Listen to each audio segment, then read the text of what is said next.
روکا گیا. اس سے بھی ایک مومن کو پرہیز کرنا چاہیے. اور اگر کسی معاشرے میں گناہ اتنا بڑھ جائے کہ لوگ سرے عام اس کو انجام دینے لگیں تو سمجھیے کہ اس معاشرے سے خیر کا پہلو ختم ہو چکا ہے. یعنی آدمی گناہ کرے اور ڈھٹائی کے ساتھ، غلطی کرے اور لوگوں کے سامنے، اور برائی کا کام کرے اور لوگوں کو دکھا کر کرے، تو اس کا مطلب شرم و حیا کا جو آخری درجہ ہے وہ بھی ختم ہو چکا ہے.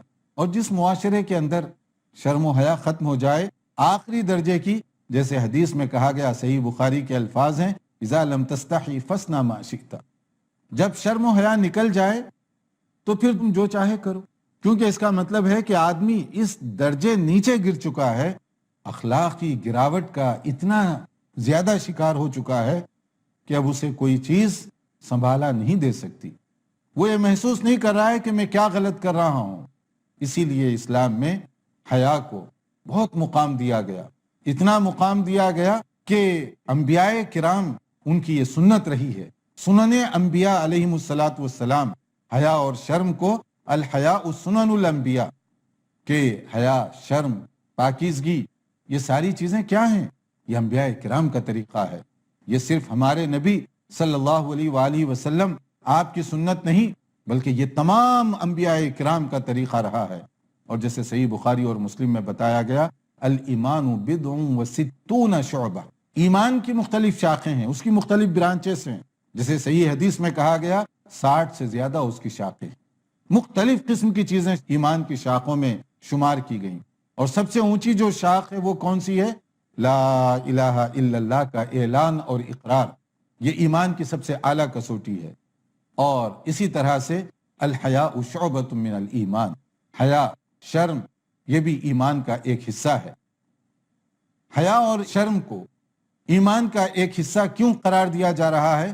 اس لیے کہ اس کے بغیر معاشرہ سارے کا سارا خراب، معاشرہ سارے کا سارا تباہ اور برباد ہو سکتا ہے. اسی لیے اس سے ہمیں بچنے کا حکم دیا گیا. خیر کے زمانے میں کس طریقے سے لوگ حیا اور شرم کی حفاظت کیا کرتے تھے. ایسے کام جو بے حیائی کے ہوں، فحش اور منکرات ہوں، اس کو اول تو انجام دینے سے کتراتے، اور کبھی نفس کے تقاضوں سے کوئی برائی ہو بھی جائے تو چھپ چھپا کر ہوتی تھی. مگر اب ان برائیوں کے ساتھ وہ جو تصور ہے گناہ کا، وہ فیلنگ گناہ کی، وہ ختم ہو چکی ہے. اور آدمی ڈٹائی کے ساتھ لوگوں کے سامنے سرے عام گناہ کر بھی رہا ہے، فحش اور منکرات میں ملوث بھی ہے، اور دوسروں کو اس کی طرف دعوت بھی دے رہا ہے. آج آپ نے دیکھا ہمارے بہت سارے ٹی وی چینلز کیا منظر پیش کر رہے ہیں.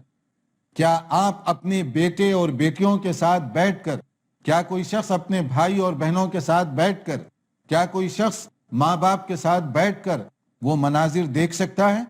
یہ بے حیائی کے مناظر ہمارے اپنے گھروں میں عام ہوتے چلے جا رہے ہیں.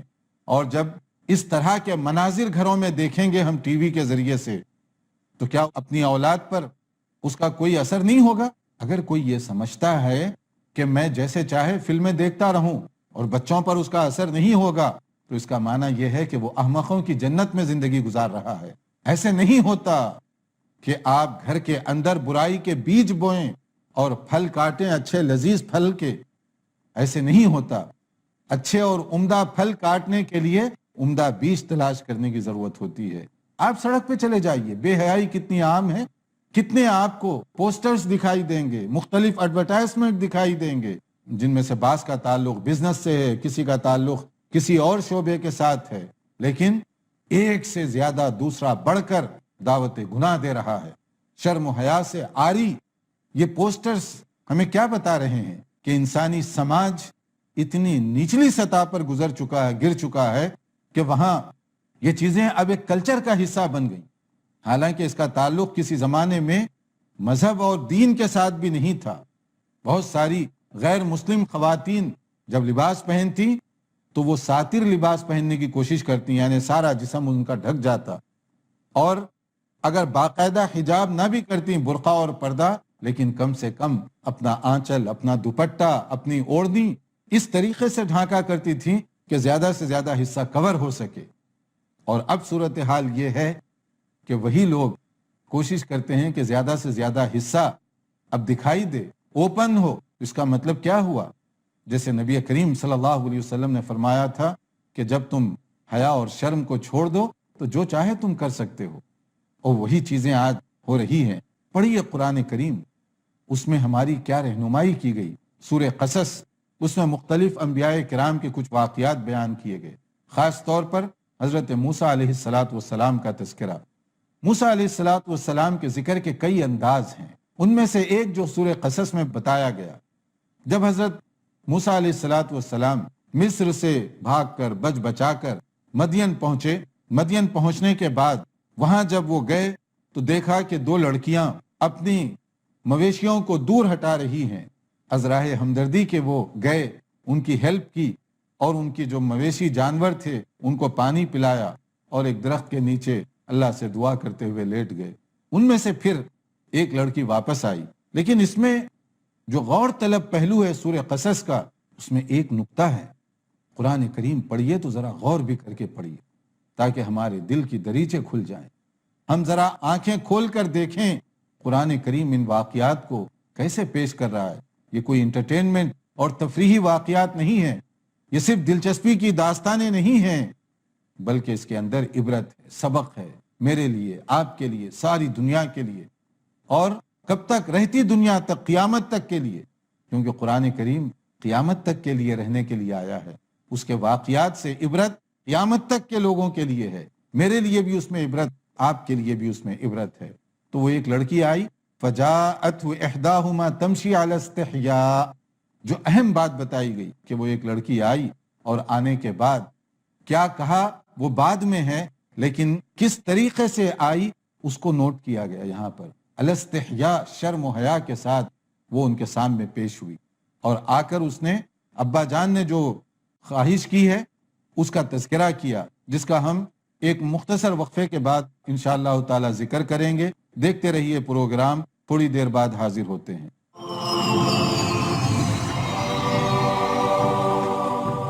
وقفے کے بعد دوبارہ آپ کی خدمت میں حاضر ہیں۔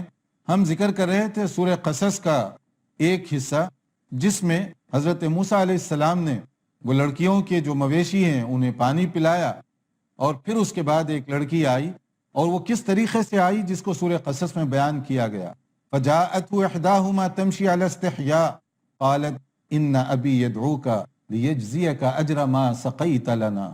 ایک بیٹی آئی بڑی شرم و حیا کے ساتھ، اور اس نے کہا کہ ہمارے ابا جان آپ کو بلا رہے ہیں تاکہ آپ نے جو کچھ ہمارے ساتھ خدمت کی ہے جانوروں کو پانی پلانے کی، اس کا آپ کو کوئی صلہ دے سکیں۔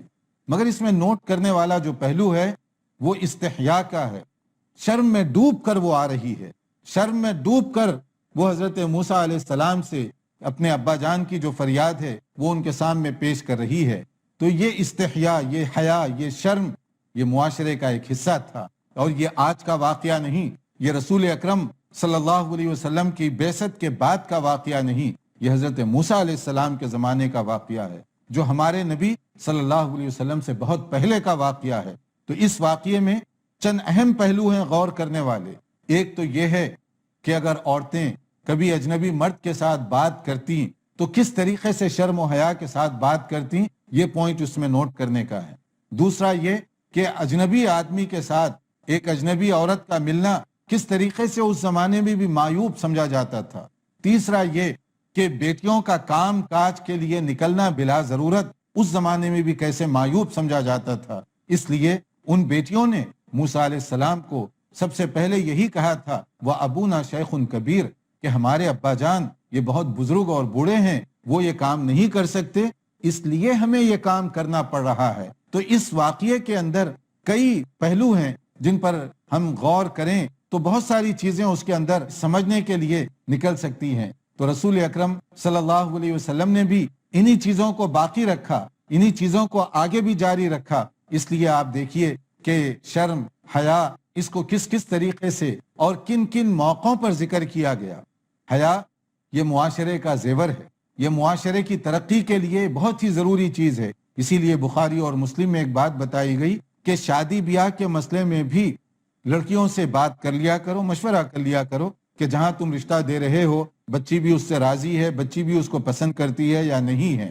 تو حضرت عائشہ رضی اللہ تعالیٰ عنہ، خیر کا زمانہ تھا، حضرت عائشہ کو بڑا تعجب ہوا انہوں نے فوری پوچھا کہ اللہ کے نبی صلی اللہ علیہ وسلم، جو باقرہ لڑکی ہے، جو مطلقہ یا بیوہ نہیں، پہلی شادی ہو رہی ہو، تو وہ تو بہت شرم آئے گی، وہ کیسے اپنے ابا سے یہ کہے گی کہ ہاں ہمیں یہ رشتہ منظور ہے یا نہیں ہے؟ اس لیے کہا کہ ان البکر تستحی، کہ باقرہ جو لڑکیاں ہیں وہ تو حیا کریں گی، وہ جواب کیسے دے سکیں گی؟ تو نبی صلی اللہ علیہ وسلم نے کیا فرمایا؟ قال رضاها سمتها، کہ اس کی رضامندی کی علامت ہے کہ وہ خاموشی اختیار کر لے۔ اگر وہ لڑکی کے سامنے بات ہو رہی ہے اور وہ آبجیکشن نہ کرے، اعتراض نہ کرے، تو اس کا مطلب ہے کہ وہ راضی ہے، اتنی ہی بات اس کے سامنے کافی ہے۔ ہاں البتہ اگر کوئی بیوہ ہے، مطلقہ ہے، تو اس کے ساتھ تو باقاعدہ ڈسکس کی جائے گی، اس کے ساتھ تو باقاعدہ مشورہ لیا جائے گا۔ لیکن اس میں پوائنٹ جو سمجھنے کا ہے وہ یہ کہ شادی، رشتہ وغیرہ کے موقع پر بھی بات کرنے کا حکم دیا گیا۔ اور اس میں دوسری بات یہ ہے کہ خیر کے زمانے میں، اور وہ لوگ جن کے اندر یہ خیر کی باتیں ابھی بھی پائی جاتی ہیں، وہ اس طرح کے عنوانات اور اس طرح کے ٹاپک پر جب بات کریں تو بہرحال وہ جو نزاکتیں ہیں ان کو وہ سامنے رکھ کر گفتگو کرتے ہیں، بہت کھلے عام اور بہت ہی اس طرح سے گفتگو نہیں کرتے کہ بچیوں کے لیے بھی وہ تکلیف کا باعث بنے یا خود اپنے لیے بھی وہ تکلیف کا باعث بنے۔ یہ تو ہو گئی خیر کی باتیں۔ اب آئیے ہم چلتے چلتے یہ بھی دیکھیں کہ معاشرے میں اس وقت کیا رجحانات پائے جاتے ہیں۔ معاشرہ اس وقت کتنی نچلی سطح پر گزر چکا ہے۔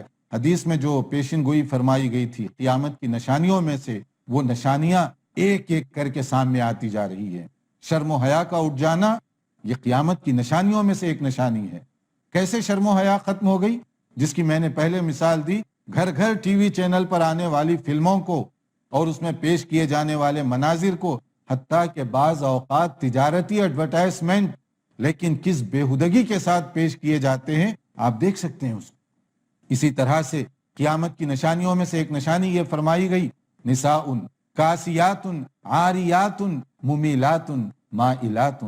قیامت سے پہلے ایسی خواتین کی کثرت ہو جائے گی کہ جو لباس پہننے کے باوجود برہنہ دکھائی دیں گی، عریاں دکھائی دیں گی، اور وہ خود بھی برائی کی طرف مائل ہوں گی اور دوسروں کو بھی برائی کی طرف مائل کرنے کا سبب بنیں گی۔ اگر یہ منظر تم دیکھ رہے ہو خواتین کے لباس میں، ان کی اداؤں میں، تو سمجھو کہ یہ قیامت کی نشانی آ گئی۔ آج آپ چلے جائیے کسی شہر میں، کسی ملک میں آپ چلے جائیے، الا ماشاء اللہ عام طور پر آپ کو اس طرح کے مناظر عام دکھائی دیں گے کہ بعض اوقات ایسا لباس، وہ لباس خود ایک اٹریکشن کا ذریعہ بن رہا ہے اور ان کی ادائیں اس پر متضاد، اور پھر وہ خود برائی کی طرف ملوث اور برائی کی طرف دعوت دینے والی بن کر وہ باہر نکل رہی ہیں۔ شرم گئی، حیا اور عفت، عصمت، اس کا جو تصور اسلام نے پیش کیا، وہ ساری چیزیں دھیرے دھیرے کس طریقے سے کمزور ہوتی چلی جا رہی ہیں۔ آج بہت سارے خواتین کے لباس اور باہر نکلنے کے ان کے جو ادائیں اور انداز ہے، اس کے ذریعے سے آپ اس حدیث کو چیک کر کے دیکھ لیں۔ اسی طرح سے آج کل مغربی ممالک میں عام طور پر، یورپ میں، امریکہ میں گے کلچر عام ہوتا جا رہا ہے۔ کیا وہ معاشرہ جو انسانی اقدار کو سمجھنے والا ہو، کیا اس کی کبھی سپورٹ کی جا سکتی ہے؟ مگر نہ صرف سپورٹ کی جا رہی ہے بلکہ اس کو قانونی حیثیت دی جا رہی ہے۔ یعنی چوری اور سینہ زوری، اللہ کے قانون کو توڑ بھی رہے ہو تو سینہ تان کر توڑ رہے ہو۔ آپ دیکھ لیجئے کتنے ایسے یورپ کے ممالک ہیں جہاں اس کو قانونی حیثیت دی گئی کہ مرد کی شادی مرد سے ہو رہی ہے اور اس کو کہتے ہیں کہ رجسٹریشن بھی کروائی جائے، ان کے حقوق ہیں، وہی اس کپل کو حقوق ملیں گے جو میاں بیوی کے حقوق اس ملک کے اندر دیے گئے ہیں۔ تو وہ معاشرہ کتنی نچلی سطح پر اتر چکا ہے۔ حالانکہ یہ مذہبی طور پر آپ دیکھیں گے کسی مذہب میں اس کو جائز نہیں قرار دیا گیا، چاہے وہ عیسائیت ہو، چاہے وہ یہودیت ہو، چاہے وہ بدھسٹ ہو، ہندو ہو، مختلف قسم کے مختلف جو مذاہب کے ماننے والے ہیں، آسمانی یا غیر آسمانی، وہ لوگ اس کو اچھا نہیں سمجھتے، مگر اس کو قانونی حیثیت دی جا رہی ہے کہ ہم اللہ تعالیٰ کے قانون کو توڑیں گے، سینہ تان کر توڑیں گے، کر لو کیا کرتے ہیں۔ حالانکہ یہ وہ برائیاں ہیں جس کی وجہ سے ایک پوری قوم حضرت لوط علیہ السلام کی تباہ و برباد کر دی گئی۔ اللہ تعالیٰ کا عذاب ایسے آیا کہ آسمان سے شعلے ان پر برسائے گئے اور زمین میں زلزلہ پیدا ہوا، اور پھر اس کے بعد کس کس طریقے سے ان کو تباہ کیا گیا۔ فلما جاء امرنا